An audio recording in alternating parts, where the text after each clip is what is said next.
Assalamualaikum warahmatullahi wabarakatuh. Bismillahirrahmanirrahim. Rabbi shrah li sadri wa yassir li amri wahlul 'uqdatam min lisani yafqahu qawli.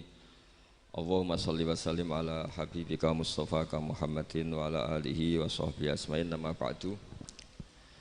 Engkang sangat kula hormati Ki Haji Rasyid bin Abdul Ubab bin Maimun Zubair.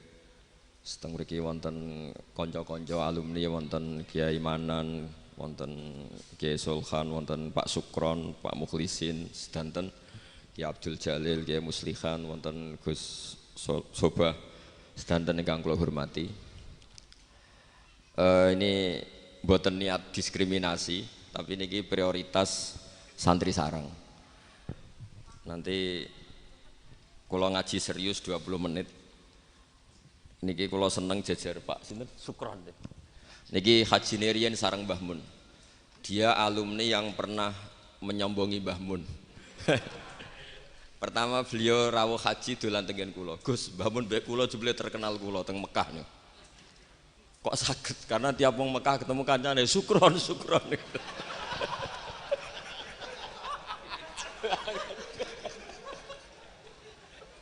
Dan itu beliau matur ke Mbah Mun, Mbah kula teng mriki terkenal Mbah.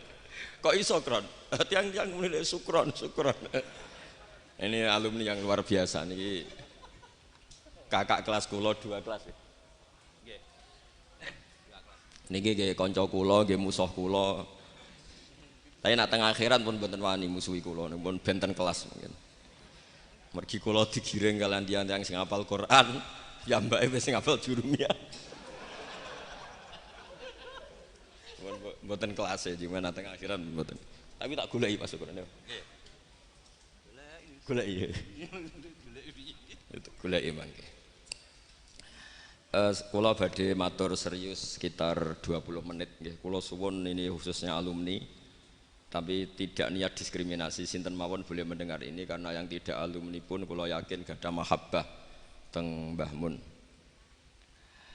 Kula kados Gus Rasyid nderek matur nuwun sanget doa jenengan teng Mbah Mun, teng Nyai Mastia, teng Nyai Fahima, teng Gus Kamil, teng sedanten Mas saya sarang. Kenangan-kenangan ingkang sae, ingkang musalsal ila Rasulillah sallallahu alaihi wasallam. Akhir-akhir ini Yai sering maos kitab Maslakut Tanassuk. Niki kula waos langsung halaman 3. Niki wonten Kiai Abdul Manan, wonten Gus Rasyid. Niki kula gadah napa nggih? Gadah unek-unek, gadah karep supados apa yang ditanamkan Mbah Mun itu jangan sampai diriwayatkan kilan al-qila wal qal, tapi sampai pada titik mudawan, dibukukan. Saya berkali-kali dapat sanad ini, dan itu tidak hanya saya, semua alumni sarang, bukan hanya alumni Anwar saja, juga semua alumni sarang karena tergabung di Madrasah Ghazaliyah. Mbah Mun ketika haji tahun 1421 dan 1422 Hijriah, niku beliau ngendikan dalam halaman 3 niku waqatin toba'a fi qalbi mimma fihi al-atharu thayyibah fi nafsi. Maka fil marrati tsaniyah bima fihi min takhmidil ainain ghamattu fiha ainayya wa qultu la ilaha illallah wa fi akhiril karat Muhammadur Rasulullah. Terus beliau ditalkin dzikir sama Said Muhammad di tahun 1422. Kemudian kitab ini dikarang, kula balen malih, kitab ini dikarang. Beliau hanya punya harapan dan itu dikarang tahun 1422 sak sampunipun haji. Beliau wafat 1440.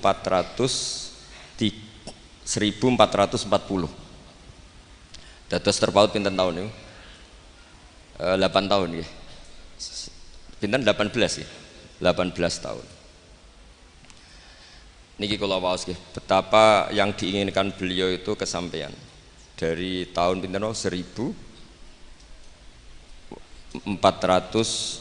20 sama 21 ya sama 22 terus beliau wafat 1440 terpaut pinten 18 ya 18 tahun. Beliau ngendikan kula maknani nggih. Meniki yang sakral 20 menit. Asal Maulal Karim teng halaman 17. Saya tadi hanya sengaja bawa 7 itu angka kesayangan Mbah Mun juga karena ngikuti Quran dan hadis selalu pakai simbol angka 7. Asal Maulal Karim.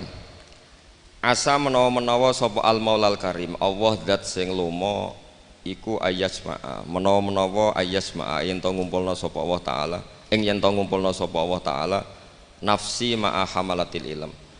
Di saya ngarang ini semoga Allah mengumpulkan saya kata Mbah Mun ma'a hamalatil ilmi sertane wong-wong sing gawa ilmu min ulama'i hadhil ummah. Saking ulama'i hadhil ummah. Wabil akhosilan kelan khusus ulama ahlil bait atau ulama ahlil baiti ayat ma'a nafsi ma'a ulama ahlil bait. Jadi keinginan beliau saya ngikuti talqin ini, saya mengarang sanad ini, saya mengijazahkan sanad ini. Jadi memang beliau menulis itu 3 kali, mengabadikan, mengijazahkan, talqinu dzikri.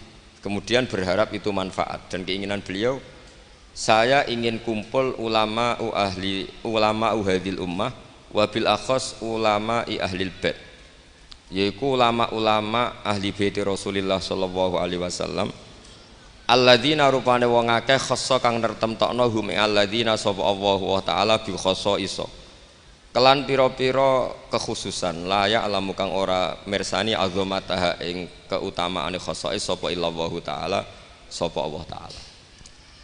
Dados keinginan beliau 18 tahun yang lalu itu tercapai juga tidak sekedar maknawiyah saja tapi secara jusmaniyah.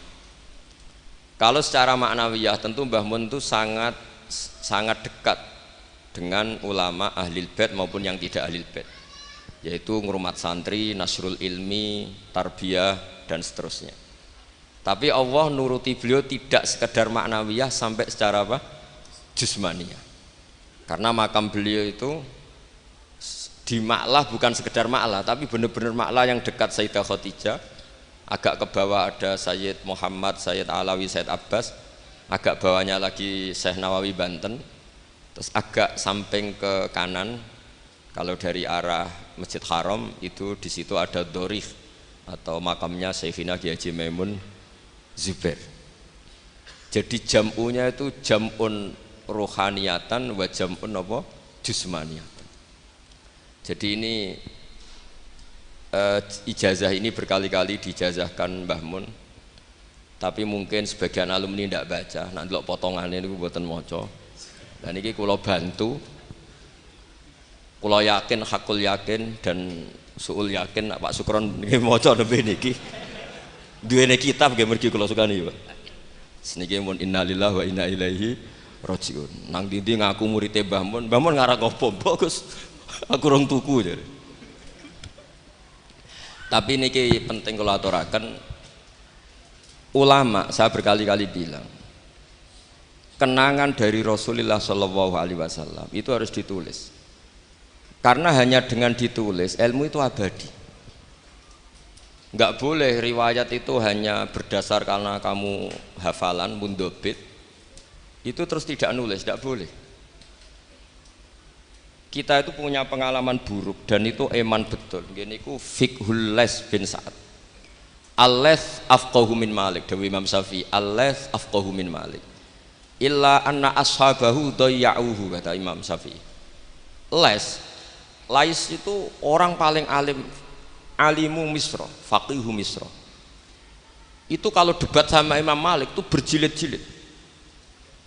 Tapi ashabu Malik itu lebih peduli terhadap pikiran-pikirannya Imam Malik, sementara ashabul Les itu enggak. Sehingga enggak ada madhabnya hilang. Jadi nasib ulama yang madhabnya hilang itu Les bin Sa'ad. Kemudian Sufyan bin Uyainah, ini semua gurunya Imam Malik. Sufyan As-Tsauri juga gurunya Imam Malik, gurunya Imam Syafi'i. Nanti nasibnya Mbah Mun kalau tidak ada yang mentadwin, membukukan, akan seperti itu. Karena orang akan menafsirkan tidak dengan panduan guru-gurunya ila Rasulillah Shallallahu Alaihi Wasallam. Saya masih ingat ketika ini betapa luar biasanya Mbah Mun tentang tafsir. Seperti yang dikatakan Gus Rosid tadi, Mbah Mun itu putra Mbah Zubair, tapi ngaji sama orang ahli tafsir, ahli Quran, ini Said Alawi. Sehingga Habib Salim Asy-Syatiri itu punya karangan ya tentang tafsir, namanya An-Nafahat Al-Haramiyah atau Al-Fawaid Asy-Syatiriyah. Kalau gadah kitab sekitar 2 jilid. Mbah Mun itu dulu ngajar kita Faidul Khobir fi ulumil Quran, fi ulumit tafsir. Rian ngajar seminggu 2 kali di MGS. Ini Pak Sukron ya termasuk alumni MGS, berarti pernah sekolah berapa kali Pak diulang Mbah Mun? Seminggu 2 kali. Eleng seminggu 2 kali. Khatam. Tak kok khatam gak boleh. Jujur itu baik. Jadi jujur itu baik. Nah, barokahnya mudawan, saya beri contoh satu, betapa resikonya andekan ilmu itu tidak mudawan. Ya kayak Khawarid itu orang yang ibadahnya khusyuk, tapi itu kecelakaan bagi sejarah umat. Sampai Nabi ngendikan syarru hadil ummah, al khawarid syarrul khalqi wal khaliqah. Orang Khawarid itu buruk-buruknya makhluk, ini Kak sabda Rasulullah SAW. Karena orang Khawarid itu menganalisis nubuah itu dengan pikirannya sendiri, bukan dengan pikiran sing mudawan musalsal ila Rasulillah Shallallahu Alaihi Wasallam. Saya beri contoh yang paling gampang. Ketika Nabi Fathu Mekah itu kan corong Jawa kudune kaul itu semangat tawaf. Tapi Nabi unik, semua sahabat itu tawafu mus'atan, semua tawaf secara jalan kaki. Padahal kayak apa kita diusir dari Mekah, kayak apa kita meninggalkan Mekah secara tidak terhormat. Mestinya Fathu Mekah yang diperjuangkan mati-matian itu menjadikan hal yang luar biasa. Dan kita punya kaidah al-ajur bi qadrit ta'ab, bahwa pahala itu sesuai tingkat kesulitan. Tapi Nabi itu unik, semua sahabat itu tawaf jalan, tapi Nabi itu tawaf rakiban. Nabi dengan santainya naik unta kemudian beliau tawaf. Itu andai kan tidak ditadwin, tidak dibukukan oleh ulama-ulama termasuk Imam Nawawi yang ngarang Majmu', maka orang Khawarid atau yang sejenisnya, nggak usah diterjemah garis keras atau garis apa nanti sensitif, pokoknya Khawarid dan sejenisnya. Dan itu di Mekah, jadi kamu jangan ngait-ngaitkan dengan Indonesia. Itu mesti menafsirkan kok enak Nabi lengas-lengas numpak unta sing liyane melaku. Tapi barokahnya tafsiran ulama itu dibukukan. Nabi yang saat itu tawaf rakiban, ya, Nabi yang saat itu tawaf secara berkendara, itu afdolu mungkin bi alfi fadilatin sampai ila mala nihayatallah daripada yang tawaf masyian. Karena yang tawaf berjalan itu hanya melakukan satu kaidah bahwa al ajru bi qadrit, tapi itu punya resiko fikih jangka panjang. Andai kan Nabi ikut tawaf jalan, maka akan dianggap syarat sahnya tawaf harus berjalan. Dan itu kita kesulitan ketika kita setengah lumpuh, setengah sakit. Lalu kalau kita pakai kursi roda, pakai skuter, dalilnya apa? Barokahnya Nabi tawaf rakiban, maka ada solusi, ada referensi kalau kita tawaf tidak masyian, yaitu dengan cara naik kursi roda dan yang lain-lainnya. Maka ketika Imam Nawawi, maka yang dilakukan Nabi itu fardun alaihi, Nabi melakukan itu harus, karena Nabi harus menjelaskan ke umat bahwa tidak termasuk syarat sahnya tawaf adalah secara berjalan, tapi naik juga boleh. Itu andaikan tidak ditadwin oleh ulama, maka pikiran ini tidak sampai kita. Dan kita rodok-rodok Khawarid, kok enak Nabi, padahal Nabi pas itu ya sehat. Nah sama, ketika Mbah Mun ngersakno Gus Yasin jadi wakil gubernur, juga banyak Gus Rosid ini, Gus Subak kerso jadi DPR RI, Gus Kamil ya ketua DPR Rembang. Itu maka menjadi fikih bahwa ulama itu tidak harus berhadapan-hadapan dengan negara. Buktinya orang sekali Mbah Mun, putrane diminta disuruh mengkhidmati negara. Sehingga harus menjadi tradisi besar bahwa ulama dan umarok tidak harus berbenturan. Bukan masalah menangkal, coba kalau itu tidak ada rawinya. paling golek gaji, paling golek duit. Lah itu kan ruwet. Itu tafsiran Khawarij.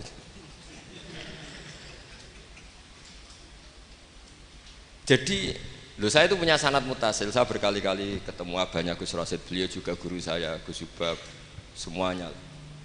Itu ketika beliau menolak itu Mbah Mun maksa.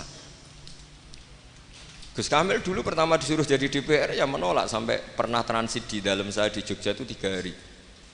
Dan Mbah Mun akhirnya sampai duka harus mau. Tapi lama-lama kita tahu bahwa beliau ingin menyelamatkan Indonesia, bahwa Indonesia nggak perlu dipertentangkan antara ulama dan Umar. Nah, itu harus terus. Karena kalau kita ingin versi tertentu, pasti Indonesia itu chaos. Chaos itu ya chaos lah.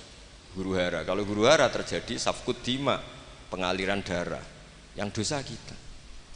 Makanya Mbah Mun sering cerita ke kita. Saya tidak pernah bilang saya, ke kita. Semua santrinya levelnya sama, karena sama-sama dengar. Bedanya lali beeling gitu dok. Ambek paham sama tidak paham itu dok. Sebetulnya saya ingin bilang saya, karena saya berkali-kali khassoni bidzalika syekhuna, tapi kita semua sama lah, sama-sama mutawatir sama. Fiqhus siyasa atau fiqhul imamah atau fiqhul khilafah, terserahlah bahasa sampeyan. Itu juga harus diwariskan. Sehingga dulu sampean tak ceritani, dulu yang semi-semi Khawarij itu ya sudah banyak. Wah, Nabi itu harus ngomong akhirat terus, masa Nabi jabat. Oke, dari segi jabatan itu duniawi, kesannya buruk karena jabatan itu duniawi. Tapi kalau dibalik, atardo ayyaku nasolihu tahta yadidz zalim. Kue ridho kalau orang-orang yang nggak sholat, nggak cewek, nggak istinja, mimpin wong soleh. Mesti harus dibalik, harus membolehkan orang soleh yang mimpin orang dolim, jangan dibalik. Wong soleh bokon yang masjid kabeh wiridan kabeh dipimpin wong dolim hanya karena kamu mengharamkan politik. Jadi orang itu harus ngerti. Makanya ketika beberapa nabi itu harus kita tahu, ada nabi yang ngaji terus kayak Nabi Yahya, Nabi Isa. Ada yang nabi yang seumur-umur itu jabat kayak Nabi Dawud, Nabi Sulaiman. Kamu boleh meniru Nabi Dawud, Sulaiman jabat, tapi nggak boleh meniru istrinya 1000. Itu 4 saja masalah kita. Sitok wis kudu pegatan ya gitu. Rai-rai gak meyakinkan ini 1 aja sudah. Tapi itu tidak saya loh. Jadi sampai Allah menurunkan ayat am yahsuduna nasa ala ma atahum wa hum min fadli faqad ataina ala ibrahim alkitaba wal hikmata wa atainahum mulkan azima. Jadi ada orang-orang soleh yang oleh Allah disebut bahwa mereka itu jabat. Gini ku alu Ibrahim. Ada banyaklah orang-orang soleh yang jabat. Mereka adalah orang-orang yang tak kasih kitab, tak kasih hikmah, tapi ya wa atainahum mulkan azima. Nah, ketika Mbah Hasyim di putra Gus Wahid jabat, dulu Mbah Wahab Hasbuwah dia anak Gus Wahib juga jabat. Mbah Mun punya putra Gus Bab, abahnya Gus Rosid dulu ya di PRRI, Gus Yasin wakil gubernur. Ini kita sebagai muridnya Mbah Mun bukan melihat urusan jabatan, urusan bahwa kita ikut berbakti sama negara. Makanya ketika Mbah Mun kapundhut hari Selasa tanggal 5 Dzulhijjah, itu saya masih ingat betul. Ketika itu saya di dalam, ada Gus Subab, ada Gus Naji, ada Gus Kamil, ada semua lah. Itu mereka itu kelihatan apa ya, masih nggak sadar kalau abahnya wafat. Kelihatan senang. Senangnya itu karena mereka menyaksikan betapa yang diinginkan Mbah Mun itu kesampaian. Beliau-beliau ini cerita, Mbah Mun itu cerita gini, Cung, aku nak mati Jumat berarti aku wali.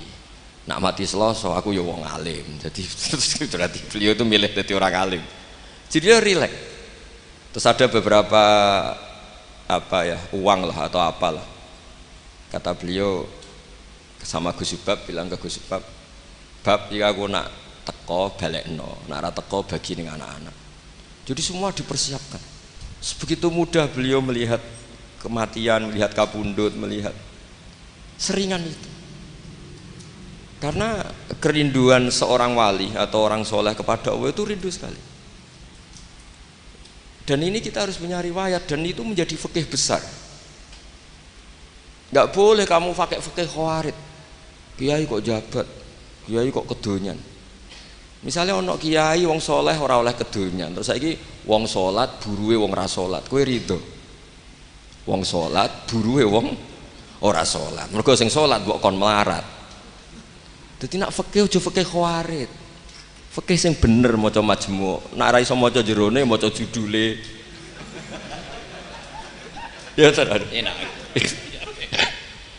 Mungkin Pak Don ini Pak Sukron nih. Karena dia di Mekah lebih terkenal ketimbang Mbah Mun katanya. Itu Mbah Mun sampai tertawa-tawa. Mbah jebule jenengan teng mriki terkenal kula. Kok iso kron? Lah niku tiyang teng dalam ini Sukron. Ya jadi Mbah Mun punya murid ya macam-macam. Ada yang kayak saya, ada yang kayak Pak Sukron. Makanya saya pertama datang, Sukron dikur, dereng enten. Celuk, nak agak teko agak gelem isi. Terus datang. Tadi bisi saya, Gus aku difoto, nak raja jenengan gak difoto. Terus saya bilang gini, saya itu kalau di mana-mana sering jejer wong putih, lagi ki jejer wong ireng. Semoga ini kafarohnya saya jejer wong putih-putih. Jadi saya teruskan lagi ya, harus selalu ada riwayat. Makanya saya alhamdulillah pernah diminta Gus Subab, itu ya guru saya, beliau baca manhajnya fikihnya Mbah Mun di acara kesekian harinya Mbah Mun wafat. Karena saya masih ingat betul ketika di Medina saya sering digandeng Mbah Mun. Hak Sholahuddin Al-Ayyubi nganti pintere ngono iku jarene mergo murid Imam Ghazali. Tapi jarene hak muridé mbok putu murid. Terus saya bilang putu murid ya impun nate kula hitung nak murid mboten pas, mboten tok wektune. Yes putu murid. Karena saya pernah di masjidnya Sholahuddin Al-Ayyubi di mimbarnya. Itu futuhatnya itu sekitar 815. Jadi kalau tak hitung Imam Ghazali lahir 410, 450, wafat 505, kayaknya mboten menangi. Oh ya senang ngono putu murid. Itu beliau punya konsep mengalahkan pasukan salib. Itu yang dipakai itu kitab Ihya. Itu singkat cerita beliau nyuruh, "Jaiku goleki hak." Tak cari ya. Ketemu terus tak tasihkan beliau, ya iku sing tak maksud ya iku. Itu Imam Ghazali begitu fasih cerita tentang penyusunan kekuatan. Dan itu logikanya sederhana sekali dari sesuatu yang jibillah, yang normal. Misalnya begini ya, al-insan abdul ihsan. Bahwa manusia itu pasti menjadi budaknya kebaikan. Hitung saja sekarang misalnya begini, kita jadi orang soleh, meditera karuan, gremengan sinis. Yang ini orang fasik, senyum, lomo, apian. Kira-kira orang netral itu kalau jagungan ke kamu apa ke sini? Yang lomo, yang nyaman kan? Sehingga orang boleh mengatakan ketika ngarang fikih, senyum itu sunat di karangan fikih. Tapi di aplikasi nyata tidak bisa. Bagaimana kalau ada orang netral, bisa soleh, bisa fasik, sing fasik senyum, sing soleh merengut, sehingga yamilu orang yang netral ini ke yang fasik.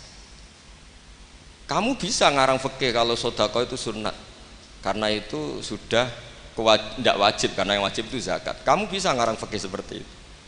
Tapi kalau dalam tatbiki tidak bisa. Misalnya saya orang soleh hidup di tengah kota, atau orang soleh hidup di pedalaman. Terus saya medit, mentang-mentang sudah zakat, nggak pernah sudah. Sing wong fasek jor-joran sering nyervis rokok gratis, ngopi gratis. Kira-kira kemana kecenderungan orang itu? Ke yang fasek, karena al-insan abdul ihsan. Nah hal-hal seperti ini tuh yang dikaji Imam Ghazali, kemudian itu menjadi inspirasi Sholahuddin Al-Ayyubi. Kalau dia ingin solid maka harus berbuat baik sama siapa saja, karena itu cara punya kekuatan. Nah kita enggak, kita ini memaksakan kebenaran tapi prosesnya tidak simpati. Makanya kata para mufassir, walaupun tafadzur ghalidal qalbi lan faddu min khaliq, itu kata para mufassir, hada sayyidul khalqi wa hada ahabbul khalqi ilallah. Ini Rasulullah, orang paling dicintai Allah. Itu saja sekali salah dalam perilaku sosial, itu bayangannya lan faddu min khaliq, orang akan bubar. Padahal ma'anna hadza mu'ayyadun bi ruhil qudus. Padahal Rasulullah itu orang yang diberi kekuatan malakut, kekuatan langit. Itu saja dibayangkan kalau salah secara sosial lan faddu min haul, orang akan bubar. Apalagi kamu yang keramatnya nggak jelas, hizib gak mandi, terus salah sosial, istaqobbalallahu minna minkum taqobbal ya kan. Sehingga Mbah Mun itu baik sama siapa saja, termasuk baik sama Megawati, sama apa saja. Bahkan beliau sebelum haji sempat ketemu Megawati, dan beliau sebelum itu ya pernah bilang ke saya, ke kita lah, ke kita, aku ketemu Bu Mega dan Indonesia aku damai. Makanya ketika beliau kabundut Dzulhijjah itu min asyuril hurum, karena al asyurul hurum itu ada 4, Dzulqa'dah, Dzulhijjah, Muharram, Rajab. Beliau kabundut 5 Dzulhijjah, bulan yang termasuk sakral di Islam. Dan beliau kabundut 6 Agustus, bulan yang paling nasionalis dalam Indonesia. Jadi Allah memilihkan beliau bukan sekedar tempatnya di Ma'la, tapi pakai bulan yang paling sakral sesuai konteks masing-masing. Dalam religius Dzulhijjah itu sakral, dalam nasionalis Agustus itu sakral. Kayak apa Allah memilihkan beliau. Makanya ini saya cerita ya, saya mungkin 10 menit lagi, sampean santai aja, ini enggak ganggu lama-lama supaya enggak ribet. Makanya di antara yang ditulis beliau tentang jabatan, tentang jabat, nah ini cerita saja. Beliau menulis keling tau ora sekarang halaman 37. Nanti kalau yang enggak paham ngaji sama Pak Sukron, sudah tak ijazahi tadi. Kobil tuh ya. Jadi nanti yang nggak paham, iya itu nanti. Kau jebolin. Apa? Kau jaluk deh. Wah, serang. Kau oleh dijaluk ya sudah. Sah ke? Sah. Ini konco kulo mulai teng sarang ngantos. Nate bodo-bodo tegen kulo tanggal 3 Syawal. Ini Pak Sukron nih. Gus, gue nak jadi kiai jogeman kaya aku. Tak pikir apa?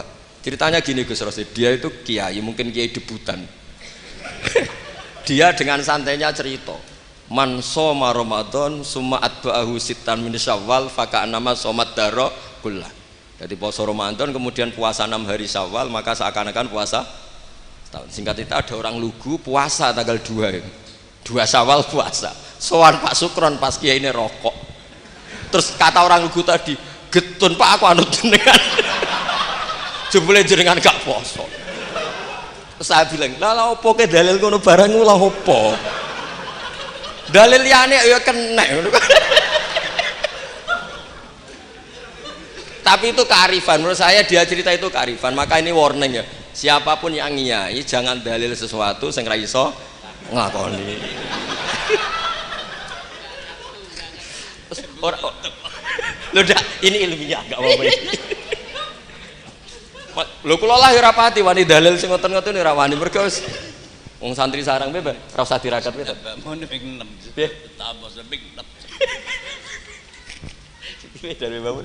Setahun buat puasa ping 6. Memang ini didikan sarang yang keterusan. Mbah Mun itu kan mengharamkan santri tirakat. Iya. Piye santri ora usah tirakat. Santri sarang ora usah tirakat. Mondok sarang tok iku wis tirakat. Lha piye banyune wasin? Kadang ape ning WC ya iku ning lembak-lembak. Wis banyu asin nggone sesekan ra di dhuweke wis suwara tenan ngono. Jadi ra usah tirakat itu wis istirahat. Jadi saya ulang lagi ya. Al fiqhu fikih itu harus mudawwan. Saya yang sudah kecelok alim saja itu sering nggak tahu kalau itu tidak ditulis oleh ulama-ulama kita. Kayak tadi, kenapa Nabi tofa rokiban? Padahal Nabi juga yang mengajari al-ajru bi qadrit ta'ab. Andai kan Nabi tidak tofa rokiban, maka kita akan kesulitan nyari referensi bagaimana hukumnya tawaf pakai kursi roda. Barokahnya mudawwan dianalisis oleh Imam Nawawi dan seterusnya bahwa Nabi tofa rokiban adalah wajib bagi beliau untuk memberi pelajaran bahwa itu sah. Coba kalau nggak ada penjelasan itu, mungkin orang menduga-duga Nabi ku piye dipek menangi dewi, khawarit sama nanti pikiran. Dan itu harus ada yang mudawwan. Sama seperti Nabi Dawud, Nabi yang jabat, Nabi Sulaiman, Nabi yang jabat, supaya jabatan itu tidak tunafis solahiyah, bahwa jabat itu tidak berlawanan dengan kesolehan. Nyatanya banyak orang soleh yang jabat. Tentu yang enggak jabat lebih banyak. Wis ora usah tak belo. Kok Pak Sukron ya soleh tapi mboten jabat. Cuma soleh sampai kuat nganti kapan ya ora roh. Nah sini yang halaman ini terakhir, masih 7 menit ini, 37. Hada summa idza nazarna ilal adarisan. Kula waca. Bismillahirrahmanirrahim. Wal mamlakatani al ukhrayani allatani mazalata qaimataini ilal yaum. Ani al mamlakatal hasyimiyah al urduniyah wa mamlakatal maghrib tawallahuma al hasaniyuna aidan. Artinya Mbah Mun cerita bahwa banyak orang-orang soleh bahkan min dzurriyyati Rasulillah sallallahu alaihi wasallam dan mereka jabat jadi raja, yaitu pasnya di Maroko adalah rajanya Al-Hasani, apa? Hasani. Juga di Ordon, di Jordan itu rajanya Al-Hasani. Intinya Mbah Mun mau ngendikan kamu jangan anti jabatan, banyak orang-orang soleh yang jabat, bahkan bukan sekedar soleh tapi itratu Rasulillah, al-itra at-thahira, itratu Rasulillah sallallahu alaihi wasallam. Ini dan beliau menulis itu. Wal mamlakatani al ukhrayani allatani mazalata qaimatain ilal yaum ani al mamlakatal hasyimiyah al ordoniyah wa mamlakatal maghrib tawallahuma al hasaniyah itu. Hada tsumma idza nadzarna ilal adarisah. Adarisah itu Sayyid Idris. Sayyid Idris itu al Hasani ya. Jadi al Hasani yang paling populer di Maroko namanya apa? Al Idris. Makanya disebut adarisah. Yang dzurriyyahnya al Idris disebut apa? Adarisah. Kayak yang bermadzhab Hambali disebut Hanabilah. Summa idza nazarna ilal adarisa wajadna anna ba'dhum minhum wasalu ila sultanah war riyasah. Faqad sabaqa an assasa Sayyid Idris bin Abdillah daulatan azimatan fil Maghrib wa nudiya bis Sayyid Muhammad As-Sanusi malikan ala Libya. Jadi ini ya saya mau cerita Mbah Mun itu satu khazanah besar, melahirkan murid-murid yang alim alamah ya banyak sekali nggak bisa dihitung. Melahirkan murid yang bahkan putra yang cakap politik banyak. Siapa yang nggak ngakui alimnya Gus Najih? Siapa yang nggak ngakui fleksibelnya Gus Subab di jabatan Gus Kamil? Itu nggak bisa terhitung. Makanya ini khazanah besar, nggak usah dibentur-benturkan. Ada yang nekuni alim, ada yang nekuni jabatan. Semua itu untuk li'ilain apa? Kalimatillah. Jadi ini nggak ada masalah. Wonten sing konaah kok Pak Sukron wis urip kok wis meneng ae. Sok urip ngono ae. Tapi tadi sudah tak ijazahin. Nanti pokoknya ini kalau nggak paham tanya Pak Sukron. Pun assalamualaikum warahmatullahi wabarakatuh.